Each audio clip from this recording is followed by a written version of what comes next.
¿Qué harían si supieran que solo les quedan algunos días de vida? Si tuvieran alguna enfermedad que les quite algunos días, ¿qué harían?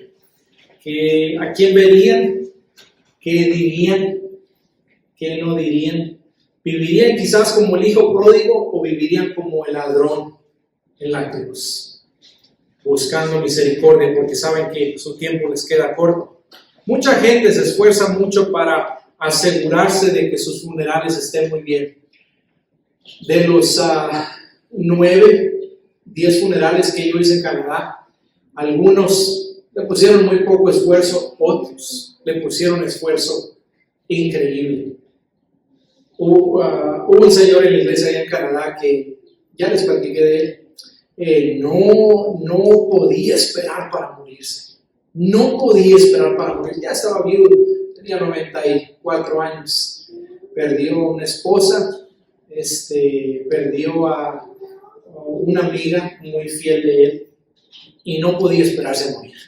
Y quería planificar absolutamente todo su funeral.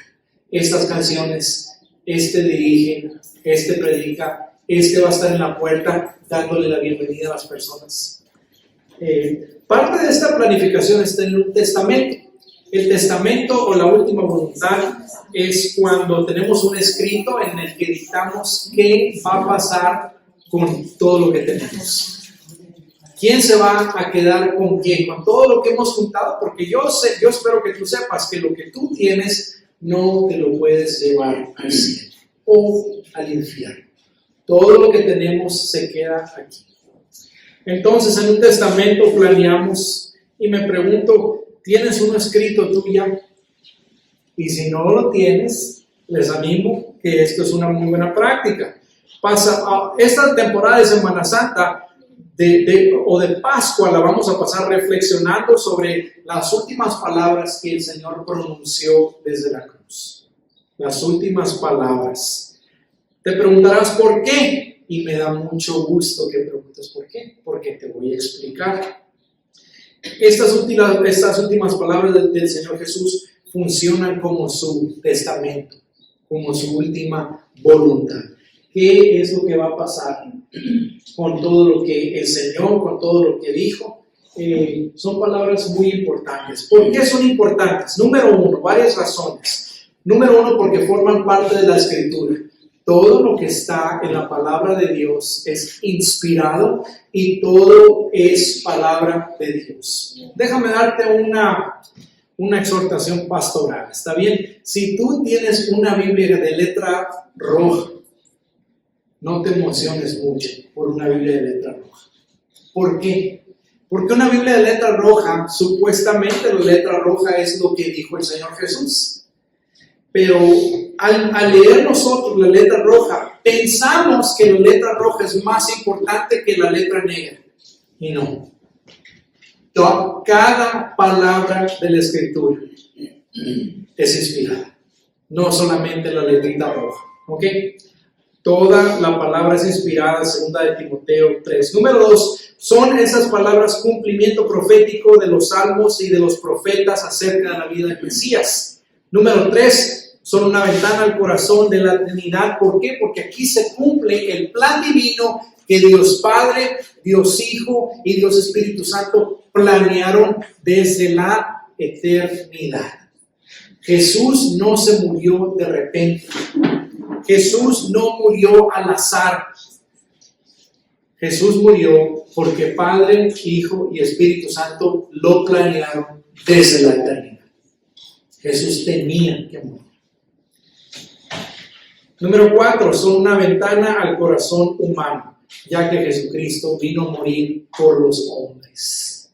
Por eso se encarnó. Experimentó sentimientos y afectos de compasión, incluso de alienación, separación. Jesús fue tan hombre como lo eres tú. Y número 5, son una invitación abierta. Ven, mira a la cruz. Ven, mira la cabeza ensangrentada de tu tierno Salvador y todo lo que hizo por él. Estas frases no las vas a encontrar todas en un solo evangelio. La Biblia tiene 4 evangelios: Mateo, Marcos, Lucas y Juan. Son una compilación de los 4 evangelios. La crucifixión de Jesús duró desde las 9 de la mañana hasta las 3 de la tarde. 6 horas. El Señor Jesús estuvo colgado en la cruz. 6 horas. Y no murió por los clavos, no murió por la corona. ¿Sabes de qué? Médicamente hablando, en esta serie les quiero explicar los términos médicos más adelante, pero ¿sabes de qué murió el Señor Jesús? De asfixia. No pudo respirar y así murió. ¿Cuáles son estas frases? Bueno, estas frases que son tradicionalmente 7 son: Padre, perdónalos porque no saben lo que hacen. Hoy estarás conmigo en el paraíso. Mujer, ahí tienes a tu hijo, ahí tienes a tu madre. Dios mío, ¿por qué me has abandonado? Tengo sed. Consumado es. Y la última: Padre, en tus manos encomiendo mi espíritu. Las 3 primeras frases Jesús las dijo a personas específicas. La 4ª fue un grito doloroso de sufrimiento por la carga del pecado de su pueblo y por convertirse en una ofrenda por el pecado. La 5ª fue una petición de agua, que es algo muy sencillo y tiene importancia tremenda. Ya llegaremos allá. Y las 2 últimas fueron una mini oración a Dios. Una mini oración a Dios. La 4ª y la 6ª fueron gritadas. Jesús las gritó en voz alta.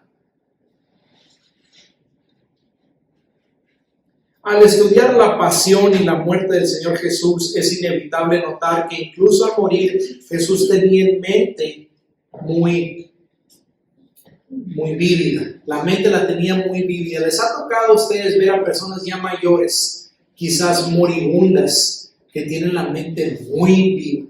¿Se acuerdan de todo? Bueno, así estaba Jesús. Jesús solo tenía 33 años cuando murió. Tenía la mente muy aguda. No quiso recibir una droga. Los romanos le drogaban a los que crucificaban. Jesús no la quiso tomar porque la droga quitaba el dolor. Pero Jesús tenía la mente aguda y la tenía saturada de la Escritura, porque estas frases vienen del libro de los Salmos, muchas de ellas.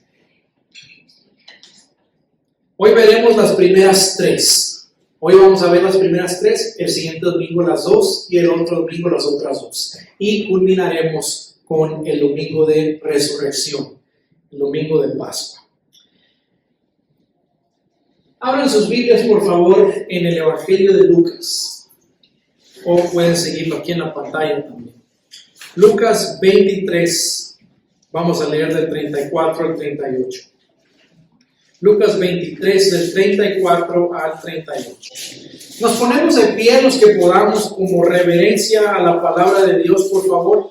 La palabra de Dios dice así: y Jesús decía: Padre, perdónalos porque no saben lo que hacen.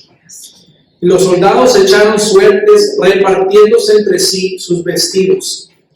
El pueblo estaba allí mirando, y aún los gobernantes se burlaban de él, diciendo: a otro salvó, que se salve a sí mismo,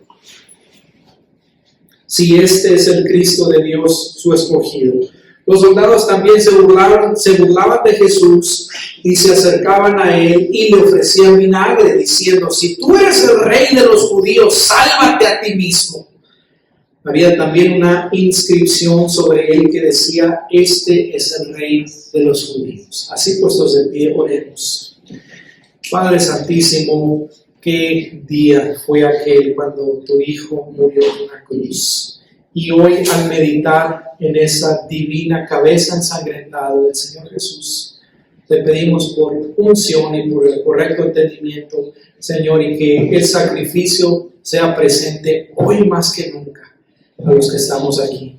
En el nombre del Señor Jesús te lo pedimos. Amén. Pueden sentarse.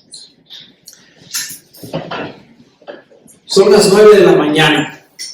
Ya el Señor lo presentaron ante Pilato.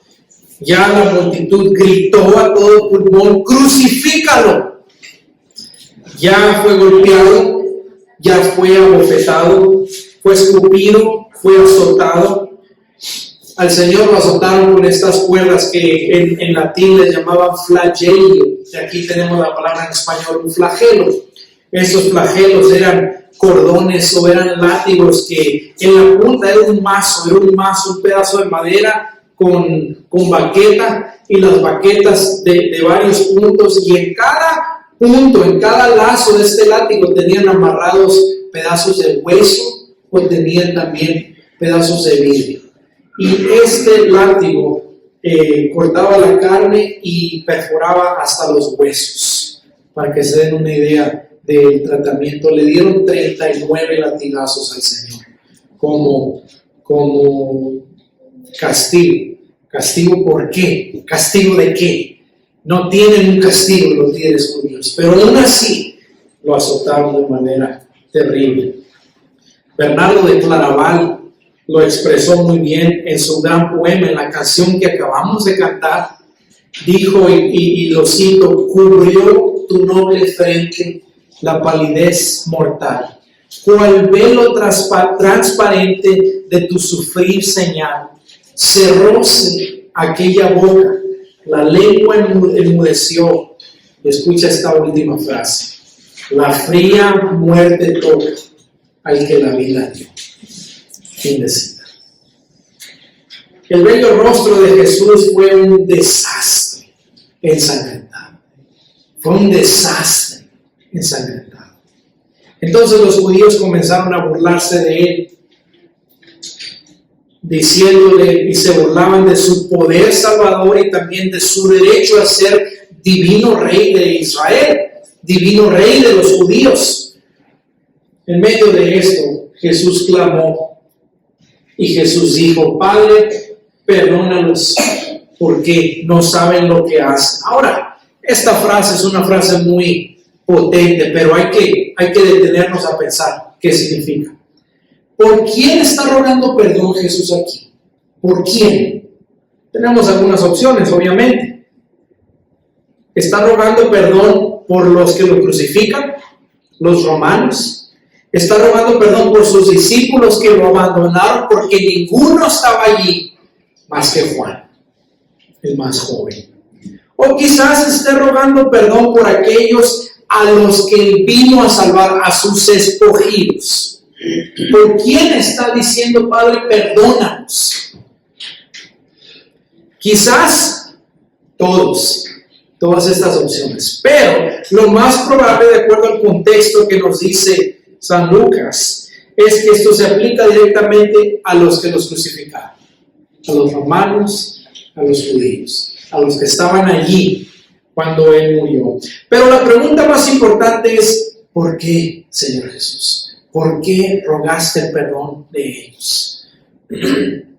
Siendo honestos, no entendemos realmente el perdón. Sabemos, entendemos, pero 100% como humanos no entendemos el perdón. Para entenderlo, primero debemos de ver nuestra terrible transgresión contra un Dios santo. Incluso al morir, al morir Jesús oraba pidiendo por sus enemigos. ¿Quién hace eso? ¿Quién? Nadie. Si no hay amor divino, no hay perdón. Nadie ruega por sus enemigos. Pero ellos sabían lo que hacían, ¿o no? Jesús dijo: ¿por qué no saben lo que hacen? Sabían que crucificaron al Dios de la vida. Sabían que estaban matando al que creó el mundo. Sabían que estaban crucificando al que los creó a ellos. ¿O no lo sabían? En el gran esquema de todas las cosas, no lo sabían. En el gran esquema de todo, no lo sabían. Estaban crucificando al Dios eterno. Estaban ciegos. El pecado nos ciega. El pecado nos pone una venda en los ojos para no poder entender las cosas correctamente. Jesús no los excusó, más bien intercedía por ellos. ¿Ok? Isaías 53:12 dice, Jesús, Él llevó el pecado de muchos, intercedió ¿por quién? Por los transgresores, por los pecadores. Qué ejemplo tan increíble, qué ejemplo. Sin embargo, esto no significa que Jesús los perdonara por causa de la ignorancia. No significa que Jesús, que estas personas que crucificaron al Señor fueran salvas automáticamente. No, no significa eso. Más bien, Dios Padre les dio tiempo de arrepentirse. Porque el perdón regularmente viene con tiempo. ¿Qué significa esto? Bueno, Dios les dio, para ser preciso, 40 años para arrepentirse. 40 años. ¿Por qué? Porque en 40 años el Imperio Romano entró a Jerusalén e hicieron una carnicería completa. Uno de los historiadores más famosos, Flavio Josefo, nos dice que en esta masacre, en algunas partes de la ciudad santa de Jerusalén, la sangre de tanta matazón de personas que hubo, llegaban hasta las rodillas. Imagínate.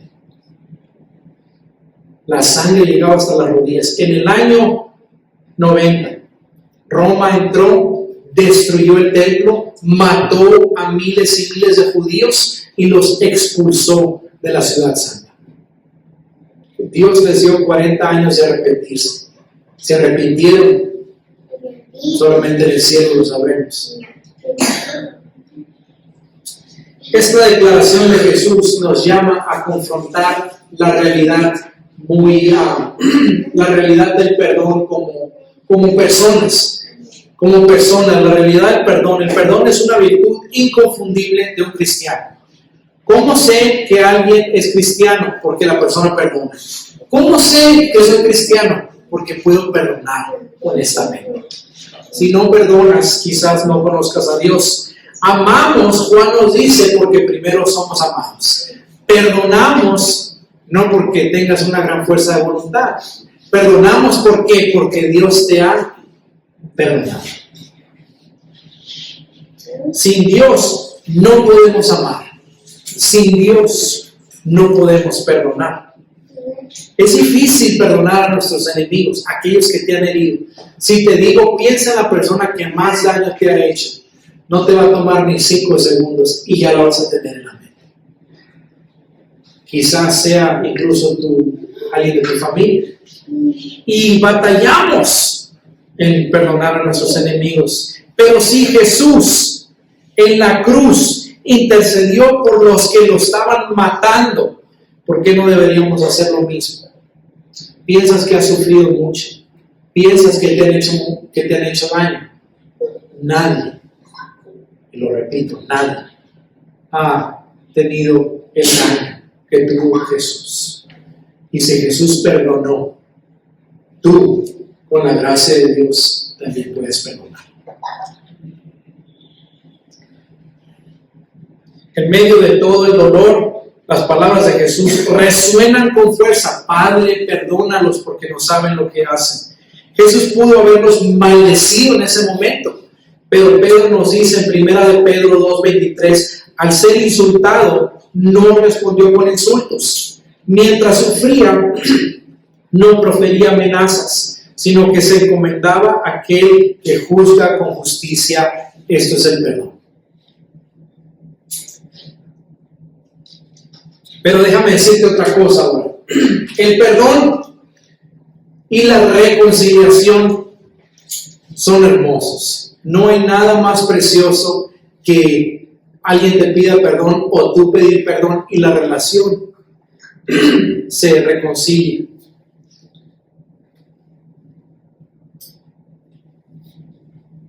Es algo muy precioso, pero el perdón no necesariamente trae reconciliación todo el tiempo. ¿Ok? Si tú perdonas a alguien, eso no significa que vas a ser mejor amigo de esa persona. Si alguien te hace un daño muy grande y luego viene y se arrepiente, y tú lo perdonas, eso no significa que tú no vas a bajar tu guardia. que tú no te vas a cuidar. Tenemos que ser sabios. Pero el perdón no siempre trae una reconciliación, a veces que sí.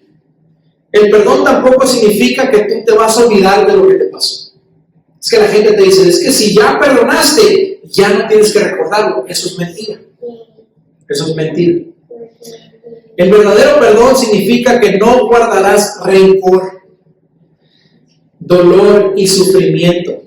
Eso sí lo vas a tener, el dolor y sufrimiento. Cada vez que te acuerdas, te va a volver a doler. Te va a doler otra vez. Pero sin rencor. Pero, ¿qué pasa si no me piden perdón? ¿Qué pasa si la persona que me hizo un daño muy grande se muere y nunca me pide perdón? ¿Qué hago? Bueno, la Biblia es muy clara, hermanos. El perdón se da cuando se pide. El perdón se da cuando se pide. Dios no te perdona automáticamente a ti. Dios te perdona cuando tú, por fe en Cristo, le pides perdón. Entonces, si alguien a ti que te hirió mucho no te ha pedido perdón, el perdón no se da. ¿Ok? El perdón no se da hasta que es pedido. Pero, ¿qué hago con lo que tengo en mi alma si no me pide perdón? La Biblia lo enseña de esta manera. Tú tienes que ponerte en la disposición de que si él me viene o ella me viene a pedir perdón, ahorita lo perdono. Con esa disposición, tú alcanzas el perdón. Pero el perdón no se da hasta que se pida. Pero tú cuida de tu alma, porque el rencor es un veneno para tu alma. Y el Señor no sabía. Si perdonar te es difícil, pregúntate, ¿he sido herido más que Jesús en la cruz? Si Él perdonó, ¿cuánto más no debería de perdonar yo? En Cristo tengo la obligación de perdonar, porque yo he sido perdonado también. La segunda frase que el Señor dijo es la frase donde Él perdona a un pecador arrepentido. En el Evangelio según San Lucas, ahí también 23, del 40 al 43, unos versículos después, estaban dos criminales crucificados junto al Señor y los dos estaban blasfemando contra el Señor. Pero uno recapacitó y eso es lo que dijo en el verso 40. Pero el otro le contestó y reprendiéndolo dijo: ¿ni siquiera temes tú a Dios, a pesar de que estás bajo la misma condena? Nosotros a la verdad justamente porque recibimos lo que merecemos por nuestros hechos. Pero ¿quién es este? Jesús, nada malo ha hecho. Y añadió: Jesús, acuérdate de mí cuando vengas en tu reino. Entonces Jesús le dijo: en verdad te digo, hoy estarás conmigo en el paraíso. Hoy. Jesús murió por criminales porque el profeta Isaías así lo había profetizado. Estos criminales quizás conocían a Jesús porque Jerusalén es una ciudad muy chica. Tú la puedes caminar de un lado a otro en una hora. Jerusalén es una ciudad muy chica. Y Jesús fue un predicador muy popular. Donde Jesús estaba, la gente se reunía. Lo más probable es que los dos criminales ya conocían a Jesús. Lo vieron hacer milagros, escucharon sus enseñanzas. Mateo los describe como ladrones, no solamente malhechores. Mateo dice que son ladrones. Y la palabra griega que Mateo usa para describirlos como ladrones conlleva el sentido de que mataban, robaban con violencia. O sea que eran ladrones y asesinos también. Y si alguien merecía morir, es un asesino en la cruz. Pero un ladrón, aunque los dos empezaron a echarle a Jesús, un ladrón reconoció su situación y pensó: no estoy listo para morir. ¿Estás tú listo para morir? Reconoció que era pecador y también reconoció quién estaba a su lado y clamó por misericordia. Cuando yo pienso en este hombre, ¿saben qué pienso? Mi carne pecadora se levanta. Y yo pienso esto: no es justo No es justo que este hombre, al lado de Jesús, se salvó sin hacer nada después, porque se salvó y luego murió. Dios lo perdonó y punto. Pero escúchame esto. A esto se refiere el lema protestante en el que creemos de sola fide, solo fe, sola gracia, sola gracia. La salvación es solo por fe, solo por gracia. No hay nada que tú puedas hacer para que se te perdonen los pecados. Nada que tú tengas que hacer para intentar agradar a Dios. Entonces, ¿cómo soy salvo? ¿Cómo se salva una persona? Porque creo, tengo fe, porque hago esto otro, porque no hago esto. ¿Cómo es una persona salva? Si tú te enfocas en vivir una vida buena y hacer lo bueno, pero nunca pones tu fe en Cristo, vas a terminar en el infierno.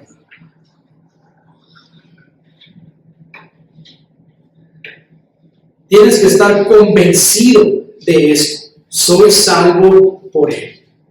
Soy salvo por Él, no por nada que yo he hecho. Soy salvo por Él. Al ver al cielo, encontraré al inocente quien murió, y por su muerte el Salvador ya mi pecado perdonó. Es un himno. No eres salvo por buenas obras ni por una profesión de fe, eres salvo por lo que Cristo ya hizo por ti. Hay un pastor americano que se llama Alistair Begg, es escocés. Y él te da una ilustración muy buena que te pone a pensar. Y yo la voy a usar esta mañana.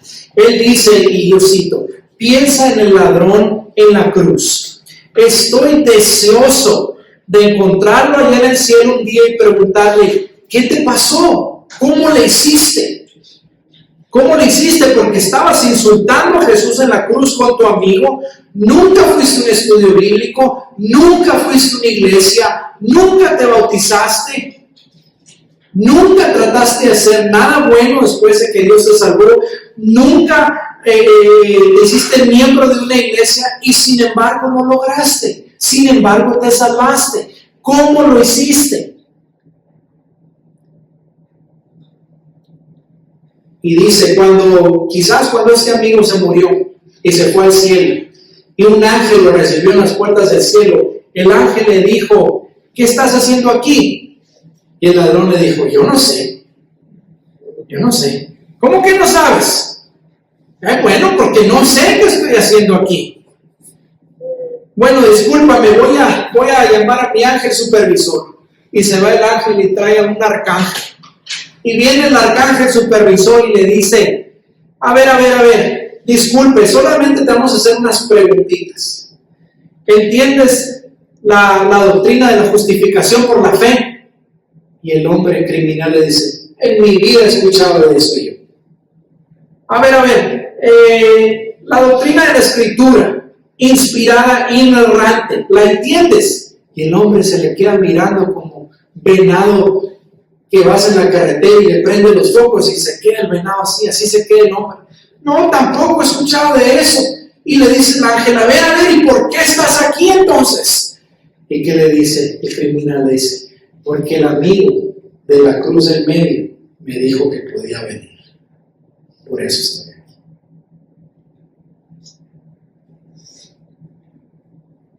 ¿Cuál era la teología de ese fin de cita? ¿Cuál era la teología de ese hombre? ¿Era calvinista? ¿Era arminiano? ¿Creía en el don de lenguas o no?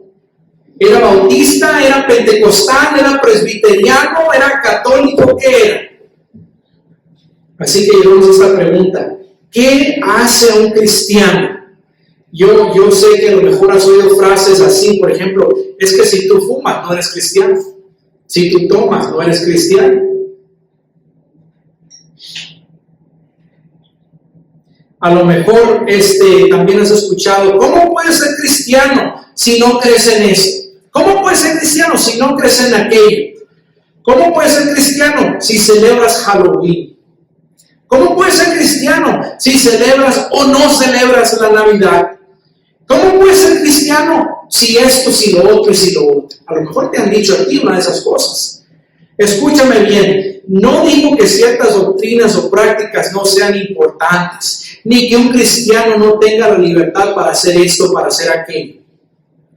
No pretendo ser legalista, no pretendo caer en el antinomianismo. ¿Qué es el antinomianismo? Cuando decimos que la ley de Dios del Viejo Testamento no importa. No es lo que estoy pretendiendo yo aquí ahorita tampoco. Algunas verdades son tan fundamentales que si tú las niegas, no puedes ser cristiano. No puedes ser cristiano. Pero quiero que entendamos que detrás de esto, cuando decimos o alguien dice, fulanito no puede ser cristiano por esto, o no puede ser cristiano porque hace esto, o no hace lo otro, cualquier cosa, no podemos cargar el evangelio. No podemos hacer el evangelio un esclavo, cautivo. ¿Por qué? Porque el mensaje del evangelio no se ve afectado por mis peticiones, mis opiniones, mis convicciones personales. Claro, tomar es malo. La Biblia dice muy clara, emborracharse es un pecado. Pero el hecho de que un cristiano, y a lo mejor hago un pleito aquí, el hecho de que un cristiano se tome un poquito de vino, vamos a decir, no es pecado. Que se emborrache, claro que es pecado. ¿Está bien? Bueno, pues no es pecado, tiene la libertad, pero si lo hace enfrente de alguien más, sí es pecado. No significa que lo tengas que hacer escondido en tu casa. Por eso Pablo dice, por eso yo no soy esclavo de nada. Ni tomo ni fumo nada, porque no quiero que alguien caiga. Pero no es pecado. ¿Ok? Emborracharse, claro que sí es. Tener el cuerpo lleno de sustancias como drogas, como tabaco, pues ya le quitas la llenura al espíritu y le pones llenura de otra cosa. Claro que es pecado. Pero la acción en sí no dice alguien que si es cristiano o no es cristiano. Porque ¿qué es lo que nos dice que es cristiano una persona o no? El evangelio. La muerte en la cruz. Y si alguien tiene vicios, si alguien tiene pecados ocultos escondidos, si alguien tiene algún vicio oculto, Dios se va a encargar de eso. No tú, no yo. Por eso no podemos decir, es que si tú haces esto, ¿cómo puedes ser cristiano? Porque Dios conoce el corazón, nosotros no. Y aparte el proceso de la santificación es cuando Dios quita lo que Él quiere. Nosotros no hacemos eso. Jesús murió para salvar a quién? A los pecadores, no a los santos. A los pecadores. Cuando una persona se arrepiente, pone su fe en Cristo y lo confiesa como Señor, nace de nuevo. Es el milagro. A partir de ese momento comienza un camino de crecimiento, donde la persona crecerá y aprenderá, y los vicios, las cosas que se hacían antes, poco a poco Dios las va a quitar. Pero tiene que ser Dios, no tú, no yo. Nos ayudamos, claro, oramos. Si yo veo una piedra en el camino de mi hermano, voy a ir y la voy a quitar.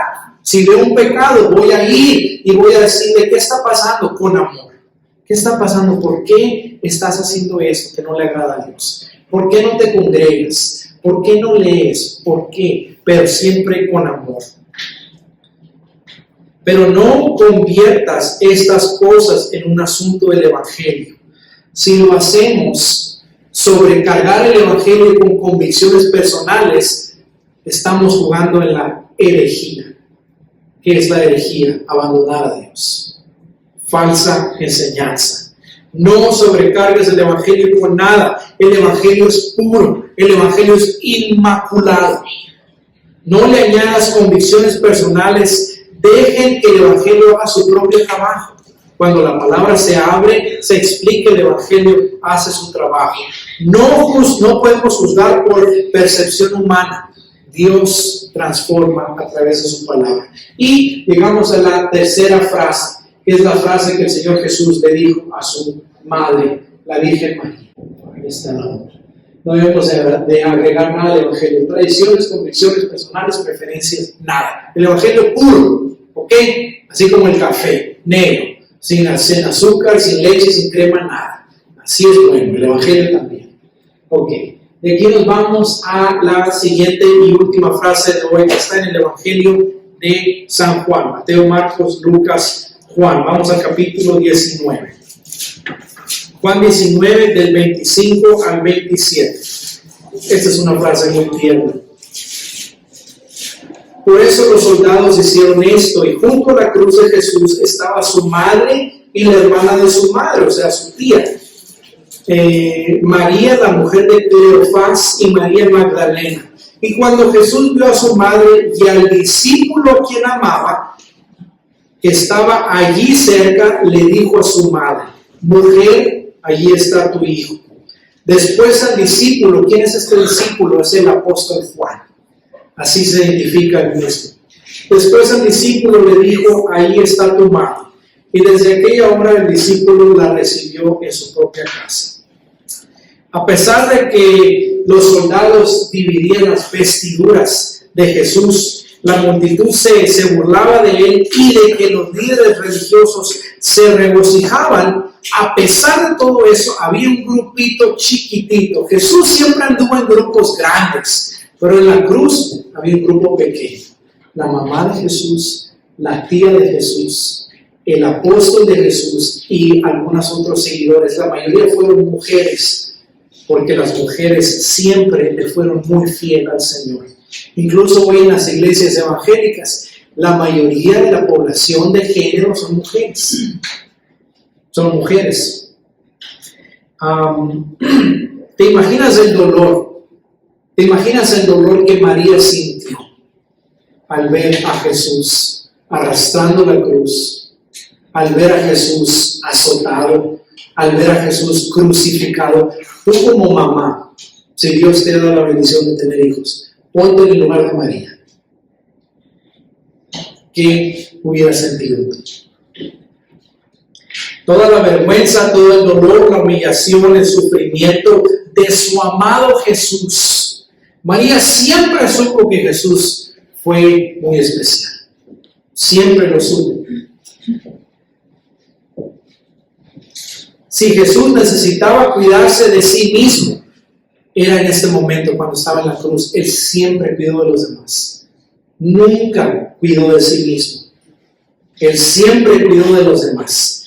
Pero en este momento Jesús quería asegurarse de que su madre estuviera bien cuidada. ¿Por qué? Porque lo más probable es que José, el papá de Jesús, ya estaba muerto. Porque no se le menciona en la Escritura.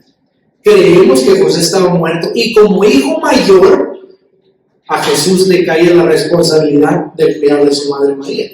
Ahora, Jesús tuvo otros hermanos. Santiago, el autor del libro de Santiago al final, fue hermano del Señor Jesús. Entonces Jesús tenía medios hermanos. Pero ¿por qué no los dejó con los medios hermanos a María? Porque no eran creyentes todavía. Así que Jesús quería que su mamá estuviera bien cuidada. María tuvo un nuevo hijo y Juan en ese momento tuvo una nueva madre, porque el Señor Jesús ya no estaba allá. Ahora, ¿por qué Jesús la llamó mujer y no madre o mamá? ¿Por qué no le dijo mamá? No sabemos por qué, pero yo te voy a decir qué es lo que yo pienso. Aunque lo que yo pienso no es tan importante, ¿ok? Como lo que enseña la Biblia, pero te lo voy a decir de todas maneras. Yo pienso que, bueno, para empezar, mujer suena muy seco, que el Señor le diga mujer, pero en la palabra griega esto es como decirle señora o señorita. Es un término de cariño, el término mujer que le dijo el Señor Jesús. Pero yo pienso que aquí viene lo que Alejandro piensa. Yo pienso que Jesús no la llamó madre porque la emoción del momento fue demasiada. Yo pienso que estaban sobrecargados, que ambos, Jesús y María, no pudieran soportar tanta angustia, tanta agonía, porque si le hubiera dicho mamá desde la cruz y ver a su hijo morir, yo creo que María hubiera derrumbado ahí en el suelo de la cruz. No podían soportarlos. Eso era demasiado. Jesús se tomó un tiempo para mirar a su madre una vez más, para mirarla a los ojos y para derramar el amor que le había derramado mucho tiempo y que María también le derramó al Señor Jesús. Jesús podría haber dicho, mamá, ayúdame. Una de las palabras que Leo aprendió a muy temprana edad fue la palabra help me, que significa obviamente ayúdame. Y a mí me encantaba todavía que Leo viniera a mí que me diga, papi, ayúdame. Pero en ese momento Jesús no pudo decirle, mamá, ayúdame, porque no hay nada que María pudiera hacer. Pero en cambio, Él la ayudó a ella antes de morir. Jesús no murió al azar, ¿ok? Jesús no murió al azar. Jesús planeó su muerte y planeó el cuidado de su mamá María. Y sin embargo, estábamos preocupados por su mamá, por el dolor que él tenía, porque el dolor fue tremendo, obviamente. Por eso le habló a su discípulo Juan y la confió a ella como madre de Juan y a Juan como hijo de María, porque preferiría que María estuviera con Juan, su discípulo, que con sus medios hermanos, que aún no eran creyentes. Jesús siempre estaba tendiéndole la mano a los demás. Ese himno que ya les enseñaremos se llama manos cariñosas, manos de Jesús, manos que cargaron la pesada cruz, que multiplicaron los peces y el mar, esas manos bellas que la vida dan. Jesús siempre tendía la mano a los demás. Si algo nos desafía al ver lo que Jesús hizo con Juan y María es esto, es que no podemos estar tan consumidos por nuestro dolor, no podemos hacernos víctimas,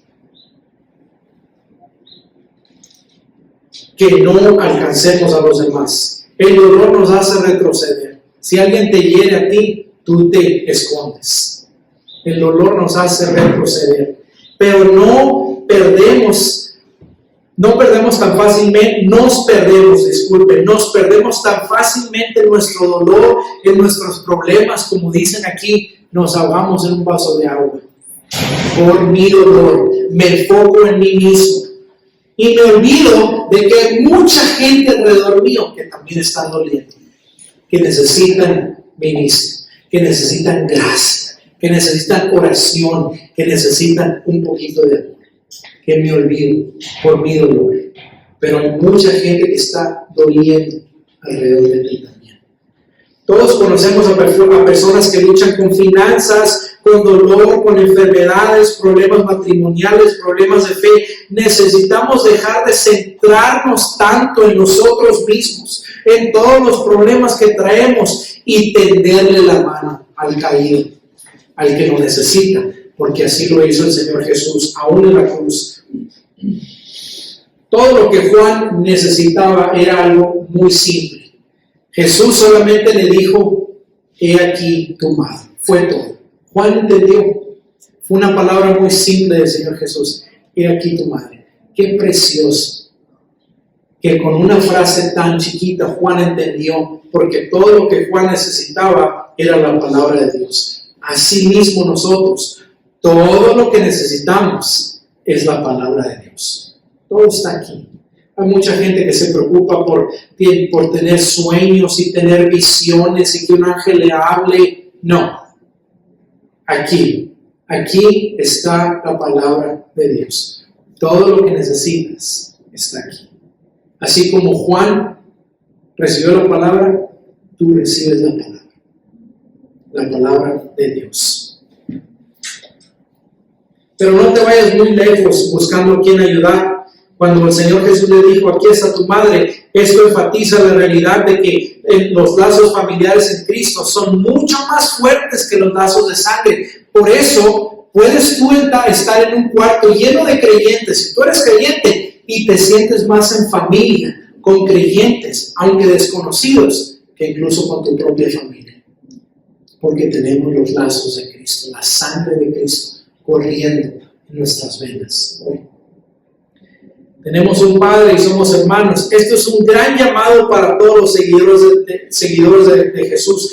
Reflexionar en su amor, perdonar como Él perdona y acoger y acompañar a los demás a través del mensaje del Evangelio, aun cuando estamos sufriendo. Oremos. Bendito Señor, a tu trono de gracia vamos, que estas últimas frases del Señor, Padre, perdónalos porque no saben lo que hacen. Hoy mismo estarás conmigo en el paraíso. Mujer, aquí tienes a tu hijo y aquí tienes a tu madre. Que nos acompañen en esta semana y nos enseñes, nos moldees y nos recuerdes que podemos vivir, hay esperanza porque Cristo vive. Pero te pedimos que nos lleves a la cruz, Señor, a escuchar las palabras del Señor cada vez que abramos nuestras vidas. Eso te lo pedimos en el nombre del Señor Jesús. Amén.